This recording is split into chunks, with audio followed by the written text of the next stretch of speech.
Okay. Let's go into your reading here. The first two cards we have out is the Temperance card and the Judgment. The Judgment card, let's talk about this one first because I put the ones that came out first, mainly because they dictate the overall theme of that cluster. So the Judgment card indicates a lot of contact, a lot of communication, a lot of family reunions and things like that coming through via social circle, family unit, as well as new beginnings in all aspects of your life as well, okay? So the Judgment is a card that indicates a new phase in your life is beginning. And I feel like you come into this new phase in your life in a very wobbly manner. Like you're kind of like uncertain. You're taking temperature and you're just like treading very, very slowly and you're not really sure if you're on the right track. I feel for a lot of you, a relationship might have recently solidified and you're trying to work your way around each other. And then others of you, major, like decisions have been made very, very recently when it comes to romantic partners. So that can be, moving in together. That can be, I feel like more on the emotional front. It's something that is emotionally destabilizing for you because it's new, it's different, and it's something that you're not used to. I also feel there are some family things coming through where one parent might be feeling under the weather, you're far away, you're hearing about this and you're contemplating, taking a trip to come see them. And likewise, I feel like something about family, especially for those of you with children, medical, procedures, diagnoses, and even coming in for tests, coming in for flu shots, coming in for maintenance when it comes to the health of a child or health of parents. So all of these things are coming through in very, very subtle ways, and they all hit you like different times of the month. And I feel like, all of a sudden you get a call and it does worry you because you are a very family oriented sign. And I do sense, like you identify very, very strongly with your family unit. Even if you're single right now and you don't have a family, I feel like that childhood family that you grew up in, whatever affects them, you feel like it affects you. So I do see a lot of that coming through, and then, people playing phone tag, and then you have to get back to them, when you can. And then when you can, you stay on the phone for way too long because they have a lot of other things that they want to tell you. So I feel like it's just a lot of time that is being devoted to family members to, especially if they're going through some type of medical diagnoses and things like that. Okay. The Temperance card comes in as a reminder for moderation. This is a card greatly about like, not over drinking, not overextending ourselves, knowing when to pull back our energy and knowing when to extend outwards. So I feel like you need to find some type of a middle ground as to how you spend your time, as to how you manage things in your life, and as to how you don't let troublesome things, troublesome relationships, troublesome information coming from your external environment. Like, don't let it destabilize you. Find a way to process it, deal with it. And I don't want to, sound condescending by saying that, but I feel that you have your own responsibilities that you need to take care of. And you're not there to, soothe other people's problems. They're supposed to be self-sufficient in that manner. So you're not there to be, everybody's fix-it lady or man. You need to draw back your energy pretty much, okay? So don't extend outward, draw back in, and don't let yourself get swept away by the emotional ties of everything that's happening around you. And that is easier said than done, but I feel it is going to be required this month. So if you have a little bit of alone time, find things to do with your hands so that you're letting that overactive energy dissipate. So rather than sitting there thinking about it and ruminating over things, or keep talking about things or keep thinking about things, find something to do to keep your mind occupied, keep your hands busy so that you're not thinking about it and you're immersed in the moment. Okay. The next two cards that are coming through is the Five of Swords and the Seven of Pentacles. Now, the Seven of Pentacles is it's a situation where you have devoted a lot of your time, love, nurturing, attention into a situation. So this is like, going through that period where you've done all the preliminary work in order to reap the benefits of your the fruits of your labor. And, what I feel is there is some type of a disappointing news coming through. So I feel very strongly for some of you, if you are like, applying for school, And I know it's weird, it's November, but you're applying for school. You might have taken some exams in order to apply for school, and then you might realize that, um, the school of your choice, they require higher scores, so then there's something about readjustment here that needs to happen. The Seven of Pentacles is a very, very good card. It's like waiting on a decision from somebody else. However, it's linked up with the Five of Swords, which is an empty victory card. It's like victory at somebody else's expense. And then as a result of it, I feel like, yes, you might get what you're asking for, but at whose expense? So I feel like it's a double-edged sword when it comes to like, something you devoted a lot of your time in, and now it's coming through, it's bearing fruit. But you might now realize that this is not something that your heart was entirely set on from the get-go. And a lot of you, some of the times, it reminds me of this, where you might want something, right? And then once it's like in front of you, you realize that you might want something else. And that can extend towards, school applications, that can extend towards like job offers, that can also extend across relationship sectors as well. Somebody might be attached and you feel like you really want this person. You might reach out to the person. And then, they leave their family, their spouse and things like that for you. And then you realize, you know what? I might have just wanted that competition. I might not have wanted that thing. So these are, things that could potentially play out. And either way, what it does is that it allows you to see and allow you to know and allow you to get some confirmation as to what it is that you really want to begin with.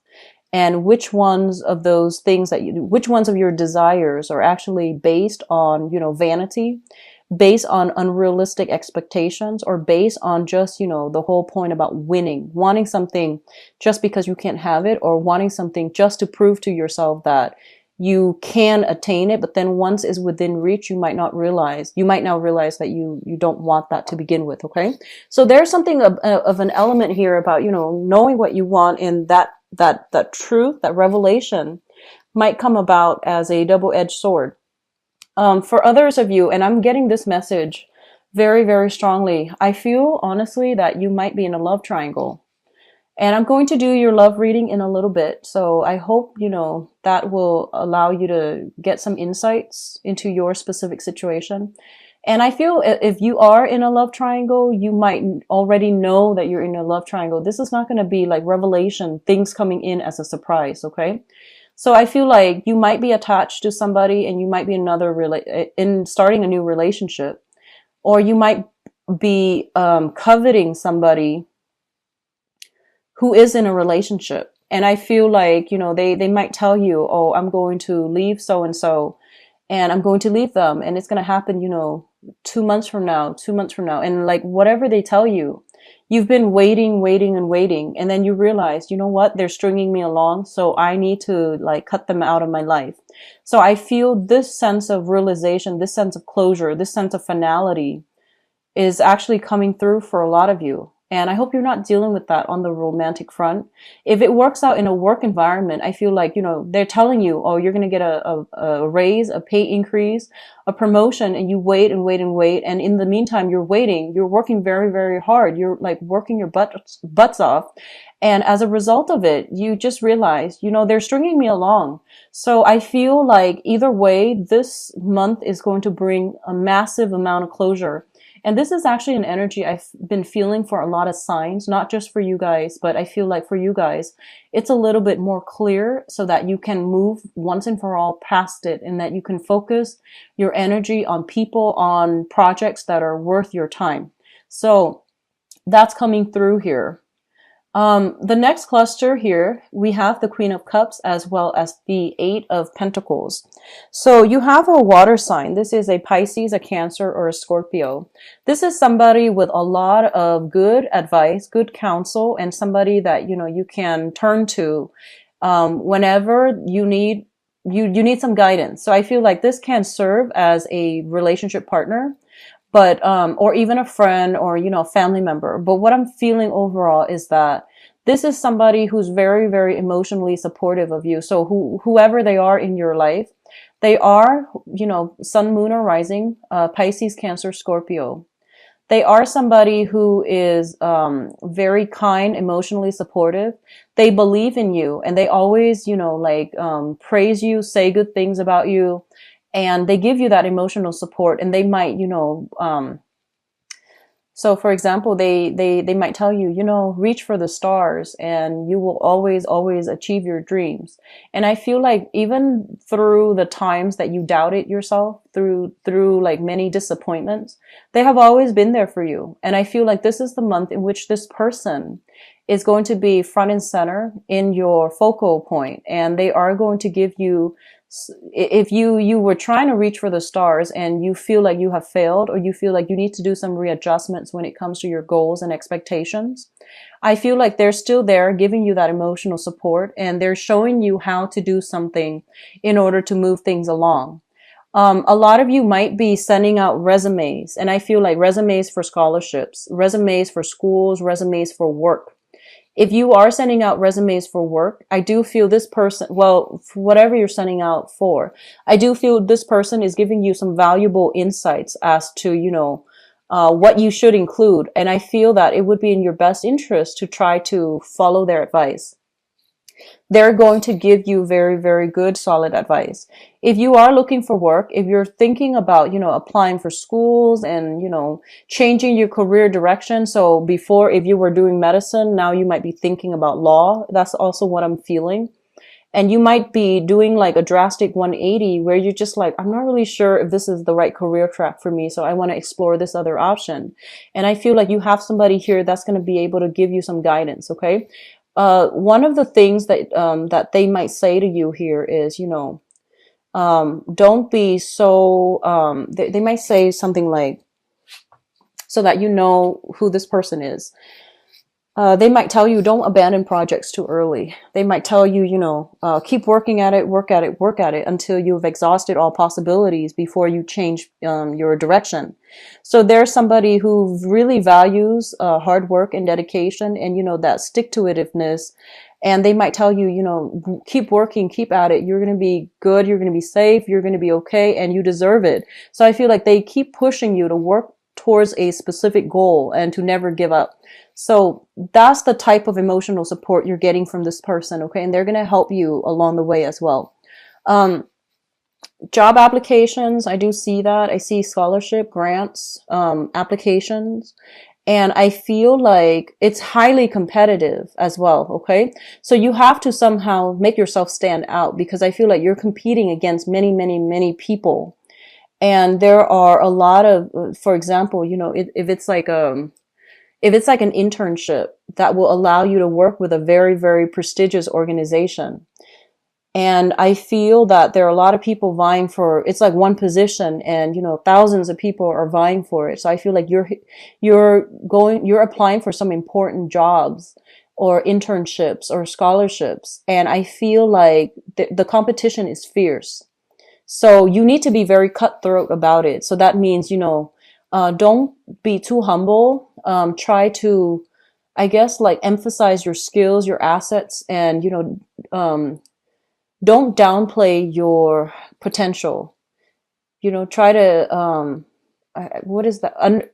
Try to emphasize your contributions. Try to, hype yourself up, because I feel like the pool that you're competing against, they're very fierce, okay?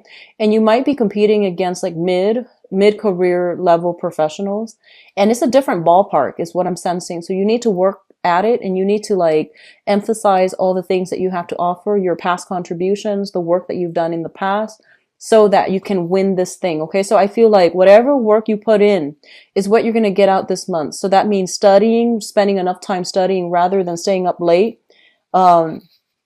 worrying about other stuff that's not marginally related to what you're supposed to be studying about, taking care of your responsibilities, doing work in a very diligent manner, as well as, putting yourself out there and being like the prime candidate that they're looking for. So things are going to be very, very good for you. Now, what is coming through in terms of your advice here? We do have the Two of Swords. And the Two of Swords is basically a decision, okay? This is a card about indecisiveness. This is a card also about denial, blocking out the truth, and all of those things. Now, I don't read these cards in upright or reverse position. I just read them in relation to one another, how they fall within a cluster, and the card that is associated with them. The Two of Swords is a situation where you are going to have to make a major decision as it pertains to your career track. And I do feel for a lot of you, I feel this element about, other people are coming into you and they're bringing their stories and they're just like, hey, I did this. And, within 3 months, I made this much money. So they're bringing you kind of like, I feel like, stories of success, but they seem almost like a pipe dream. So they're selling you a dream. And I feel like a lot of you might be taken in by these things, by these stories, like get rich quick schemes come to mind. Shortcuts, financial, doing some financial investment or even some long-term planning and opening up businesses is what I'm feeling. But you feel like it's a gamble. And a lot of you are just kind of like have been going through your life, doing the right thing, like getting that job, working 9 to 5, working your butts off and, trying to do things in a correct manner. It might be slow, but it has worked for you. And then all of a sudden you might have people coming through with these get rich quick schemes and they're like blowing your mind and you want to believe them. But I feel like there's a lot more to the story that you're not being given information on. Okay. And I feel like it might have worked specifically for them. Maybe the timing was just right for them. Whatever the circumstances is that I feel like you're not being fed the entire story. So you want to be careful. You want to do the preliminary research on your own. And I feel like at this point, a lot of you are financially, you're in a good space, but you're trying to decide on a career path that you're going to go into. I see a lot of people in the medical profession potentially shifting into the administrative role. So you might be a nurse and now you might want to be a head nurse where you are in charge of scheduling. You might be doing, public health on the ground, and then you might shift more into the administrative aspect of that. You might be changing career path, med school, law school, for example, or starting med school, starting law school, like what profession it is that you're trying to get into. I feel like all of these things are being brought up for reexamination, and a lot of you're starting new major chapters in your life when it comes to higher education, when it comes to career advancement. And so all of these things, all of these doubts, all of these questions are coming through and it's completely normal. But I feel like, you're showing up here as the Queen of Pentacles and this is your energy. So it's basically saying that, you have been doing things very diligently. So you're on the right track. Okay. So don't doubt yourself. Don't let other people's success story steer you off course. Okay, so keep whatever you're doing because you're on the right track. We also have as well the Wheel of Fortune. And the Wheel of Fortune indicates to me that, situations being turned around and things are turning in your favor depending on, how much work you put in, how diligent you were at following and pursuing your own track that is specifically created for you, how you are at handling responsibilities and how diligent you are at being able to triage, being able to manage your time and not let yourself get emotionally riled up by your environment. So, maintaining that calm, the sense of decorum under pressure. Okay. So I feel that coming through. One last thing I'm feeling is that I do sense here that, there is something here and I can't really put my finger on it just yet. It's actually talking a lot about, winning at somebody else's expense. Okay. And I feel like you want to really reassess this situation if you are kind of like a third party. And, that's never a good thing overall. But you also have to think about actions and consequences because with when we are ending on the Wheel of Fortune, with the Justice card, it's divine intervention, divine karma. It's like the divine, balancing of that karmic scale. So if you are knowingly wedging yourself in between a couple, it's not going to end well. Okay. I don't feel it's going to end well. There will be confrontation and there will be decisions that that might not even, be up to you to decide. And then likewise, if you are romantically linked up with somebody, and somebody's trying to get in between you, there will be divine retribution as well. So I feel like depending on which side of the coin you're on, I don't feel you need to worry much if you're doing things by the book and if you're righteous. But I definitely feel something about karmic endings, like karmic ties being broken up.